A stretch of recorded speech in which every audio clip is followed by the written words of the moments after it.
The Corpus Christi massacre, Corpus Christi Thursday massacre, or El Halconazo, was a massacre of student demonstrators in Mexico City on June 10, 1971, the day of the Corpus Christi festival. Background: from his earliest days in office, President Luis Echeverría Álvarez announced intentions to reform democracy in Mexico. He immediately allowed some leaders of the 1968 student movement to return from exile in Chile and release many prisoners over the course of 2 years. In April 1971, the press spoke of coming reforms in education, and soon figures such as José Revueltas and Gilberto Castillo, both jailed for 2.5 years, resurfaced in the political arena. Students were excited and thought they would have the opportunity to return to the streets to demonstrate discomfort against the government. The conflict at the University of Nuevo León gave them a reason to do so. At the end of 1970, teachers and university students presented a basic law that proposed a joint government. And in March 1971, Hector Ulises arrived at the rectory under the new law.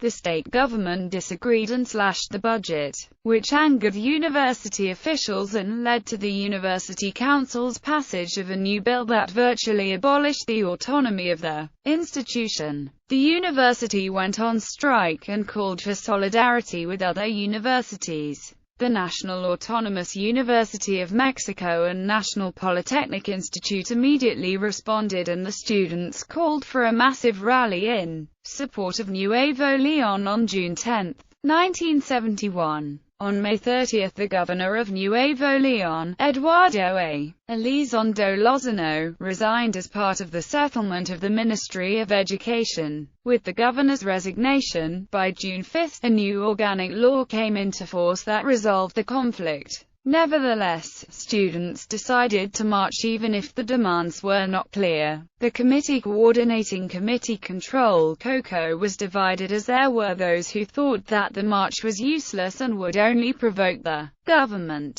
However, most people supported the law, arguing that there were many unresolved problems. It was also an opportunity for the government to show that it would not be as repressive as before. Days before the demonstration, many police vehicles and cars started making regular runs near the Casco de Santo Tomás. June 10. The march started at the Casco de Santo Tomás and proceeded through Carpio and Maestros avenues so the protesters could take the Mexico-Tacuba Causeway, and eventually end up at Zocalo. The streets leading to the Maestros Avenue were blocked by police officers and riot police, who did not allow the students to pass. There were tankettes parked along Melchor Ocampo Avenue, near the military school, and riot police trucks in a large police contingent at the intersection of the Melchor Ocampo and San Cosme Avenues. A shock group trained by the Federal Security Directorate and the CIA, known as Los Halcona, who came in gray trucks, vans, and riot trucks, attacked students from streets near Maestros Avenue after the riot police opened their blockade. The shock group first attacked with bamboo and kendo sticks, so the students easily repelled them. Los Halcona then attacked the students again, with high-caliber rifles, while students tried, unsuccessfully, to hide.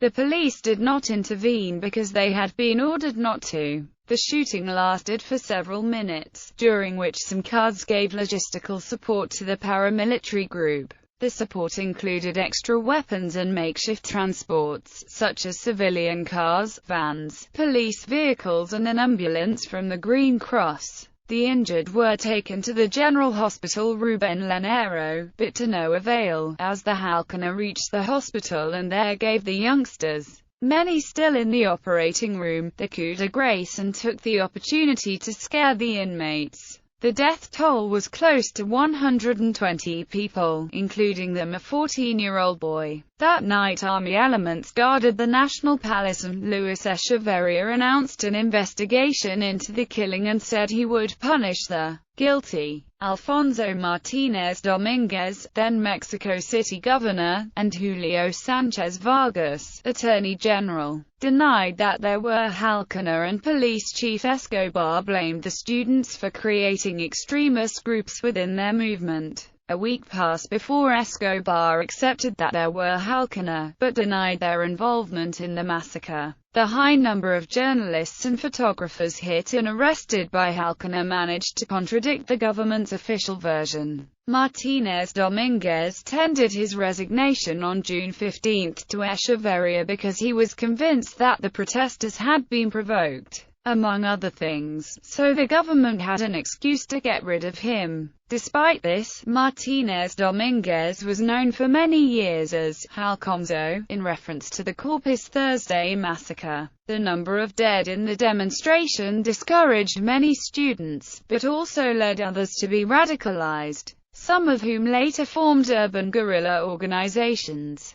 Students in 1971 especially demanded the democratization of education, control of the university budget by students and teachers, and that it represented 12% of the GDP. They also demanded political freedom wherein workers, peasants, students, and intellectuals could enjoy real democratic freedoms and control the social system, quality education for everyone, especially farmers and workers, greater respect for cultural diversity, strict democratic transparency, and support for the political union of the workers. Los Halcona. Los Halcona was a black operations army group that was trained in the United States. The group was created in the late 1960s to repress demonstrations and prevent other large popular movements such as the student movement of 1968 from rising again. Their first attack against the students took place on October 2, 1969, a year after the Tlatelolco massacre. Their initial duty, as told by the government to the public, which was not aware of their name nor their real purpose,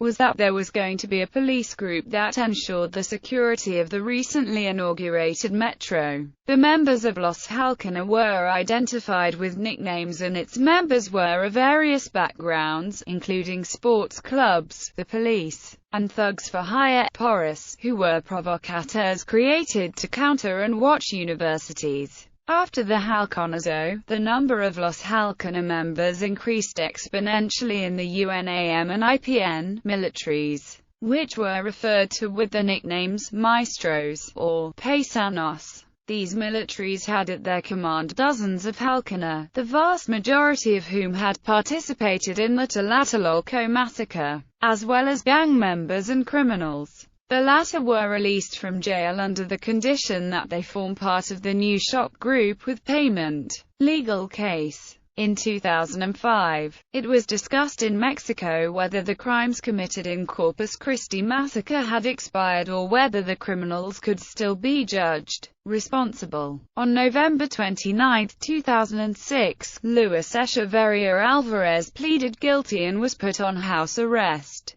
In 2009, Luis Echeverria was exonerated, as there was no sufficient evidence against him. In fiction, Mexican filmmaker Gabriel Retes produced, directed, and acted in a movie titled El Bulto, where he portrays Loro, a photojournalist, who was attacked by a Los Halcona member and left in a coma.